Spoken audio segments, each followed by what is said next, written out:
మాధురెడ్డి గారు. అధ్యక్ష, ఈరోజు రాష్ట్రాల రీఆర్గనైజేషన్ సందర్భంగా చేసిన వాగ్దానాన్ని ఈరోజు రాష్ట్ర ప్రభుత్వము దానికి ఆమోదించి కర్నూలులో బెంచ్ ఏర్పాటు చేయడం అనేది చాలా అదృష్టంగా భావిస్తున్నాం అధ్యక్ష.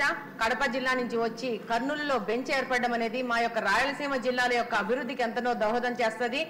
ఈ బెంచ్ ఏర్పాటు చేయడం వల్ల క్యాపిటల్ అయిన అమరావతికి రాయలసీమ జిల్లాల నుంచి రోడ్లు కానీ రైల్వేలు కానీ వ్యవస్థను ఇంప్రూవ్ చేయడానికి కూడా ఎంతో అవకాశం ఉంటుంది. అలాగనే ఇక్కడ దాదాపు 1.5 కోటి జనాభా ఉన్న రాయలసీమ నుంచి వాళ్ళకి పేరు తెచ్చే విధంగా ఈ బెంచ్ ఏర్పాటు చేయడం అనేది కూడా వాళ్ళకి సౌలభ్యంగా ఉండడానికి మేమందరం స్వాగతిస్తున్నాము అధ్యక్ష. అలాగనే దాదాపు భారతదేశంలో 7 రాష్ట్రాల్లో ఈ యొక్క బెంచ్లు ఉన్నాయి అధ్యక్ష. అందులో మన రాష్ట్రం కూడా చేరడం అనేది చాలా సంతోషం అధ్యక్ష. ఈ సభ ద్వారా ఈ కర్నూలులో ఈ యొక్క హైకోర్టు బెంచ్ ఏర్పాటు చేయడంని మేమందరం స్వాగతిస్తున్నాం అధ్యక్ష. ధన్యవాదాలు.